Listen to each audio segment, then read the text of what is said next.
మేయర్గా పదవి బాధ్యతలు చేపట్టినటువంటి కూరగాయల ఉమారాణి గారు డిప్యూటీ మేయర్ గారికి అభినందనలు. నిజామాబాద్ అభివృద్ధిలో వారి మార్కు వారి యొక్క విధానం ప్రకారంగా తెలంగాణ ప్రజాపాలన ప్రభుత్వ సహాయ సహకారాలతోటి పూర్తి స్థాయిలో అభివృద్ధి చేయాలని కోరుకుంటూ వారికి అభినందన తెలియజేస్తూ ఉన్నాం. అదేవిధంగా స్థానిక సంస్థలు గ్రామ పంచాయతీ ఎన్నికల్లో కాంగ్రెస్ పార్టీని ఆశీర్వదించినారు ప్రజలు. దానికంటే ముందు జరిగిన ఉప ఎన్నికల్లో కాంగ్రెస్ పార్టీని ఆశీర్వదించినారు.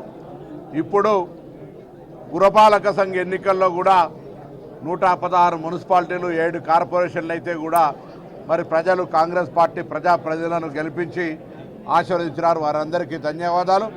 వారి ఆలోచనకు అనుగుణంగా గౌరవ ముఖ్యమంత్రి రేవంత్ రెడ్డి గారి నాయకత్వంలో మంత్రివర్గం సభ్యులందరూ కూడా కలిసి రాబోయే కాలంలో పురపాలక సంఘాల్లో ఉన్నటువంటి మౌలిక సదుపాయాలను మిగతా అభివృద్ధి కార్యక్రమాలతో పాటుగా ఉపాధి పెరుగుతున్నటువంటి నగరాల యొక్క వ్యవస్థకు అనుగుణంగా మరి ఉపాధి అవకాశాలను